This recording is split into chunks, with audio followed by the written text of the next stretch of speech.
Hi, I'm Kenneth, and this is the Unspeakable Vice podcast, where we talk about talking about sex. Sex is a dirty word, a taboo. It's something that just isn't talked about, and we're about to dig into why. When people come out these days, at least, it's seen as a time for celebration, affirmation, and love. But why is coming out even a thing? I mean, when was the last time you saw someone come out as straight? There's a presumption of heterosexuality in our culture, which means that everyone is straight until proven otherwise. On the one hand, this is understandable and rational. After all, most people are straight, at least in the sense that they don't consider themselves gay, lesbian, or bisexual.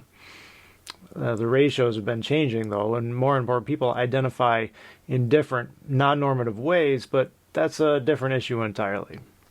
But if most people are straight, why shouldn't we assume that someone is straight unless we have reason to believe otherwise? Let me start with an example. Shortly after I came out, or more accurately, shortly after my grandmother found out, it's not as if I had a big coming out party to which she was invited. She asked, "Why didn't you tell me? I wouldn't have kept asking you when you were going to get married and have kids." She was an incredibly loving, accepting, and affirming woman, but this example highlights a number of important and inaccurate stereotypes. First, of course, she assumed I was straight. But on top of that, she assumed that straight people get married. She assumed that married people have kids. As the matriarch, and particularly as she accumulated her years, she was very interested in the growth of her family. And I was her oldest grandchild, so I was the first she turned to start the next generation. But anyway, with all those assumptions about heterosexuality come other assumptions. Gay people don't get married or have kids. They are just as valid, we like to think, but they are still somehow less. So this is all part of heteronormativity. Either you're normal, you're straight, you have a family, you have kids, or you're different. And we say we love our deviants, but there's no hiding the fact that they're different as long as heteronormativity is a significant force. Heteronormativity is the pressure to be normal, and being normal means being heterosexual. As long as this force is part of our social fabric, then anyone who is not normal in this way is different. They have to explain themselves. They have to come out. They have to justify their difference.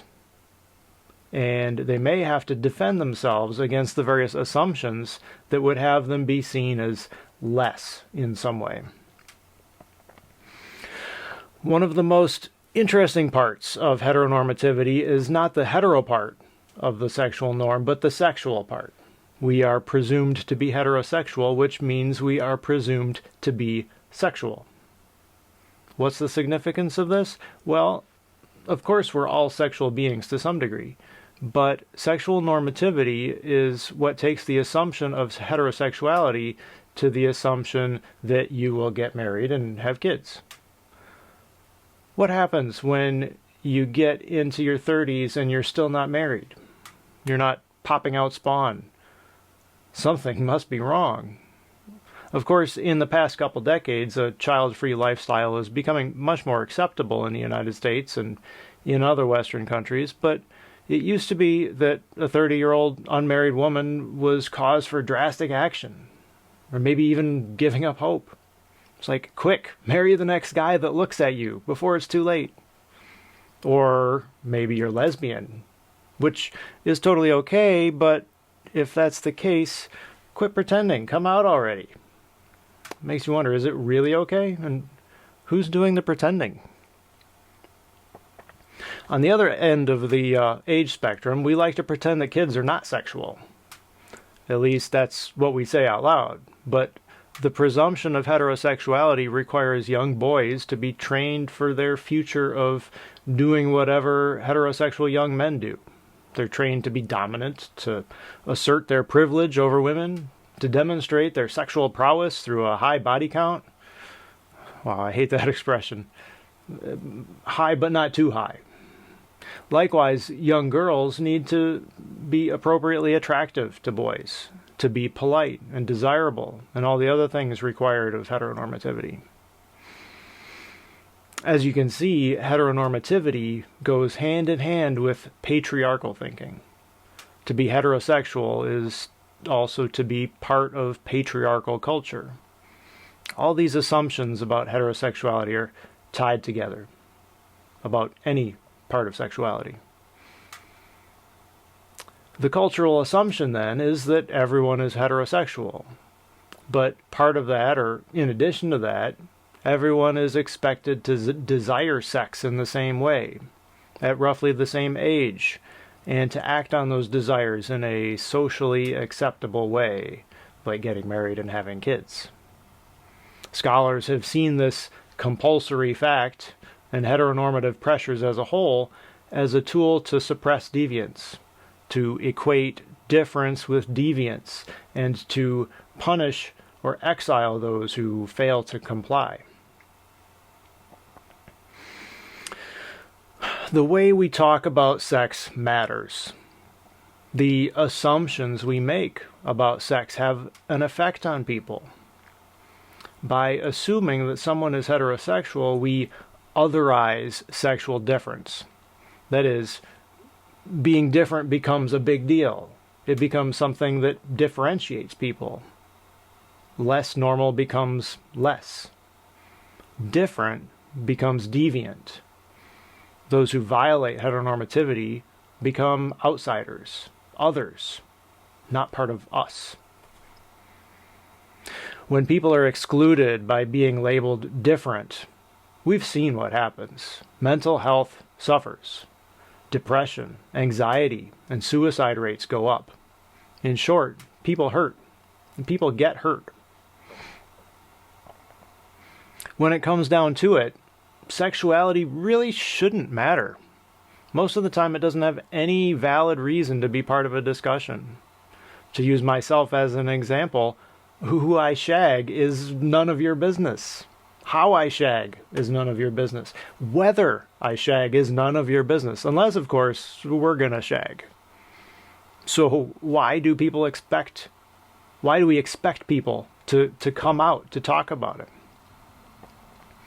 Now, if someone wants to be proud of their sexuality, if they want that to be part of their public identity, then that's great. I don't have any complaint about that. But when someone feels compelled to make it public, because otherwise they're seen as hiding something or not being honest, then maybe there's a problem. When was the last time you saw someone come out as a person who likes mushrooms on their pizza? If they did anyone pay attention? Probably not. Nobody cares. And if someone likes mushrooms but didn't come out, nobody's going to get mad at them. Because honestly, unless you're going to eat pizza together, it's none of your business. But sex is special, isn't it? Sex is controlled in a way that other things are not. Other preferences are usually no big deal. Other parts of our identity, they're either hidden or they're a non-issue, for the most part, right? Like how tall you are, what color your hair is. Those things don't usually come up in conversation. Sure, some things might be more obvious than other things, but when it comes down to it, who cares? But if you like the wrong kind of people, that changes everything. You see this most noticeably with celebrities, I think. Paparazzi go crazy over a juicy tidbit about someone's sexuality. You don't usually see them making a big deal about what someone eats for lunch or whether they're 5'10" or 6'2".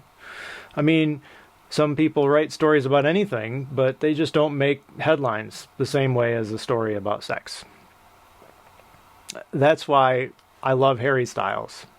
He's notorious for not giving in to paparazzi and other pressure to disclose secrets about his love life. His response in one interview was, "Who cares? Does it Does that make sense? It's just, who cares?